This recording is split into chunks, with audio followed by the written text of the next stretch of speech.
Ele vem de Ipixuna do Pará, é escritor, sociólogo e acaba de lançar na Feira do Livro o livro A Colônia, União e a Luta pela Terra na Rodovia Belém-Brasília, histórias da década de 80 e 90. Seja bem-vindo, Marcos Carmo de Almeida, ao Sem Censura.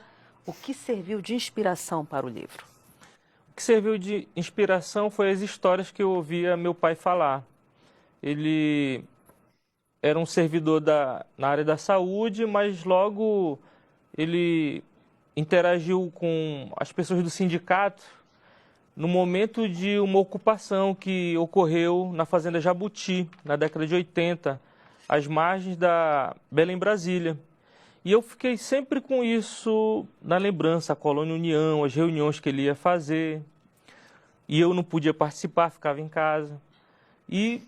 Fiquei com essa curiosidade. Então, quando eu terminei meu curso de Sociologia em 2008, eu logo passei no concurso para professor e decidi depois tentar um mestrado em História, mas eu vi que o meu projeto na época não ficou muito bom, porque eu não tinha base teórica e metodológica para a História. E aí uma professora amiga minha me convenceu a fazer o mestrado em Sociologia mesmo. Eu fiz o mestrado em Sociologia, mas eu fiquei inquietado, porque eu queria fazer uma pesquisa sobre esse tema. E depois eu fiz uma especialização na UFPA, de Ananindeua. A minha orientadora foi a professora Edilza Fontes. E eu fiz essa pesquisa e depois eu falei, não é justo eu deixar essa pesquisa só comigo. Eu gostaria que as pessoas que eu entrevistei, que a comunidade, Sim, tivesse acesso a essa história que é tão rica e tão bonita e que alimenta a identidade do povo, né? E que faz o povo perceber que é protagonista da sua própria história. Então, essa é a motivação para escrever esse livro. o que é para ti tão revelador no livro? O que é revelador é que a reforma agrária é um processo que a gente ouve e vê muita coisa formalizada, mas a reforma agrária, e muita gente até na esquerda mesmo fala que a reforma agrária não se fez, mas a partir da pesquisa eu posso dizer que se fez em parte. Não dessa maneira formal e completa, né, mas a partir das lutas. Né, isso que é revelador. E que poucas pessoas sabiam, dentro da cidade, na sede, né, de que houve esse conflito direto. Houve o conflito nos tribunais, houve o conflito político e houve o conflito direto, quando trabalhadores se armaram para enfrentar a polícia. Nas páginas desse livro é narrado isso, em que os trabalhadores não aceitaram ser despejados dali, se armaram, renderam a polícia, colocaram a polícia para sair da ocupação, queimaram o caminhão do fazendeiro.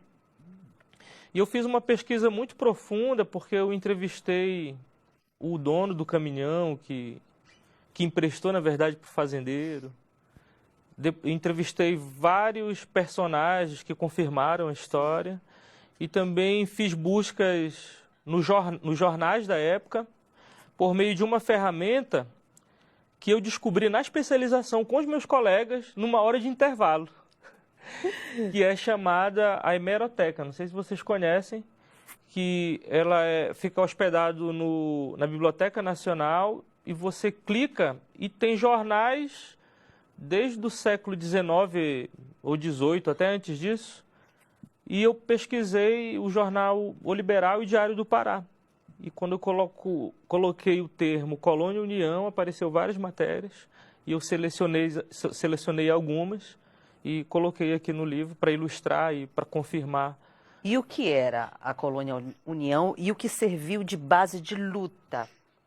Antes era uma fazenda chamada Jabuti, uma empresa que foi criada em São Paulo, que era para exploração madeireira e agropecuária. Eu trago esse documento aqui. Eu estou falando da região da Belém-Brasília, especificamente os municípios compreendidos de Ipixuna. Os municípios que compreendem ali é Ipixuna, Aurora do Pará, Okay. Paragominas, Ulianópolis, Dom Eliseu.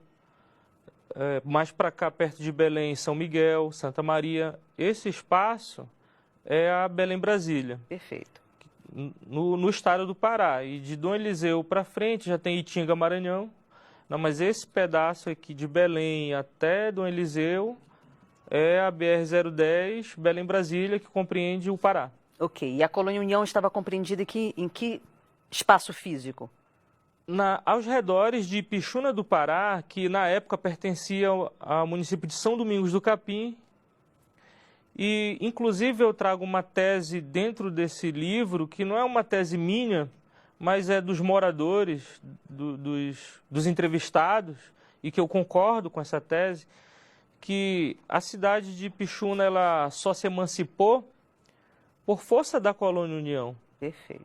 Porque antes as pessoas que vieram para a Amazônia, incentivado pelo governo ditatorial militar, de 64, então veio muita gente do Nordeste, que se encontrou com outros paraenses que também necessitavam de um pedaço de terra. Então eles foram morar para a vila de Ipixuna, mas ao redor era fazenda. Então eles já traziam na sua bagagem cultural a roça.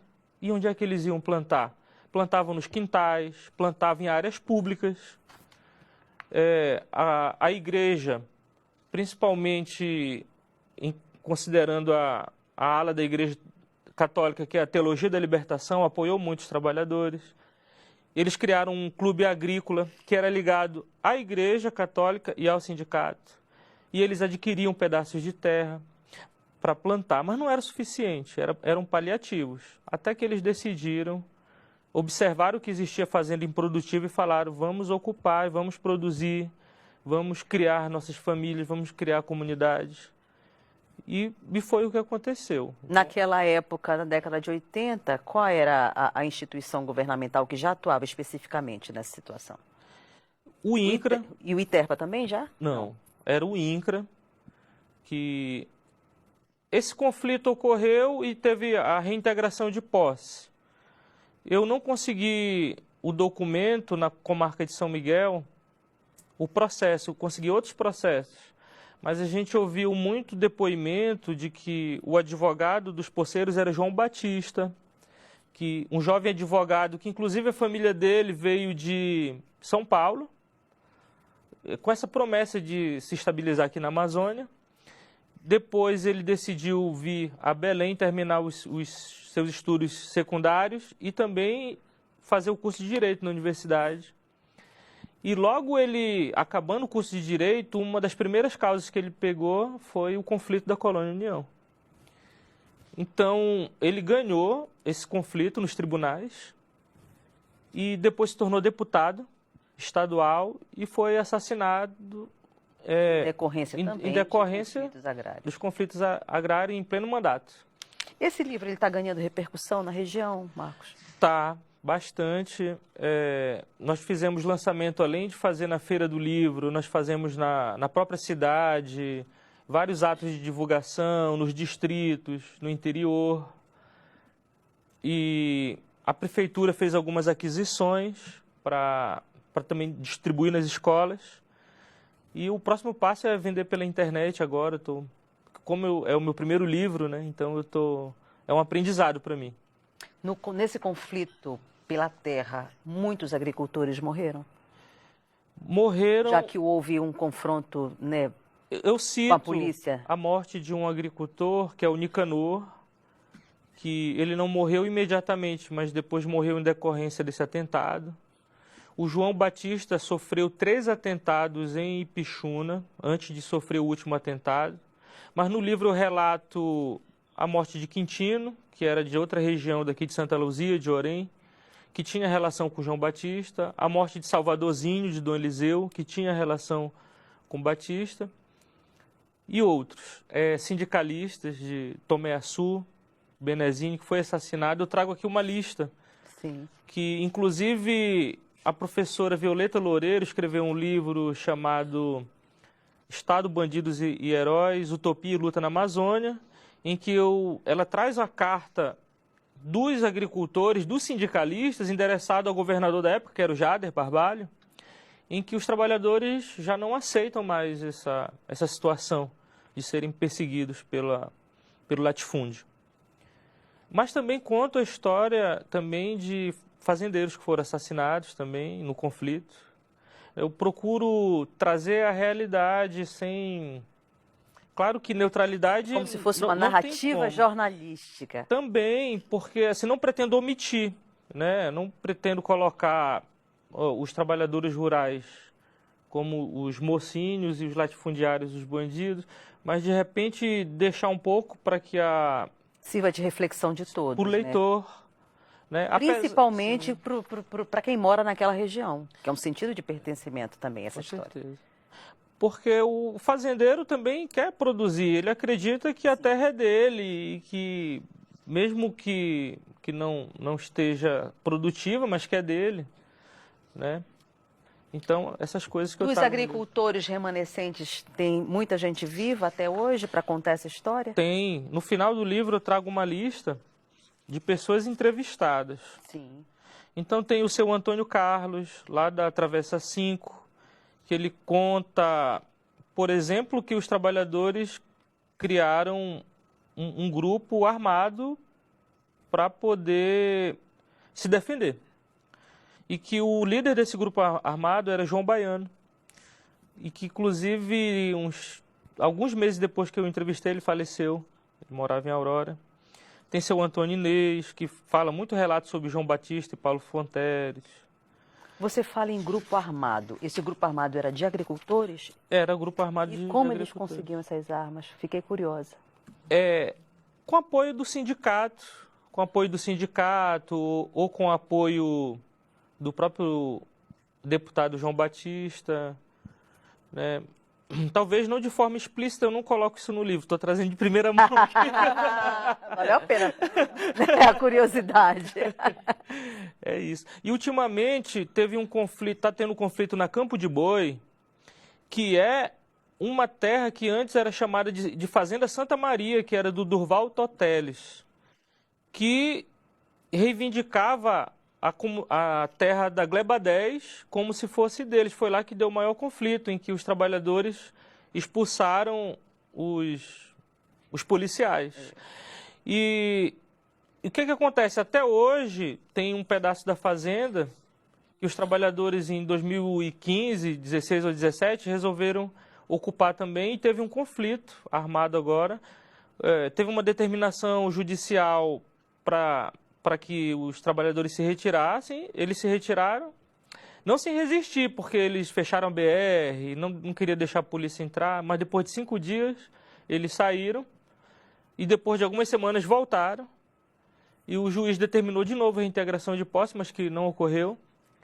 E quando os trabalhadores saíram, nesse íntere, o fazendeiro, que o nome dele é Marcos Marcelino, sim, ele contratou um grupo de seguranças, irregular. Alguns podem chamar de capangas, né? Sim. Para proteger a sede da fazenda. E alguns ocupantes entraram em conflito e feriram 3 desses seguranças da fazenda e mataram 1. Certo. Marcos, onde é que a gente pode encontrar o livro? Pode encontrar comigo diretamente. No final, na orelha do livro, tem o meu e-mail, o meu telefone, mas também na editora, que eu quero inclusive agradecer, que é a IOEPA, perfeito, Imprensa Oficial do Estado, que está com essa política de valorizar escritores paraenses. Perfeito. Fico feliz, usar um pouquinho de tempo, assim, em dizer para a professora Elizabeth que eu estou feliz com esse livro, porque eu sou um professor da rede básica. Comecei a minha experiência agora na universidade, no PAFOR, mas sou professor da rede básica. E às vezes os estudantes, quando eu escrevo um texto e apresento para os estudantes, eles perguntam: professor, foi você que escreveu? Sim, né? Porque o objetivo é isso, que os jovens possam olhar para esse livro, ver nossa história como é bonita e rica e pensar: um dia eu quero escrever o meu livro, para também contar uma parte da história.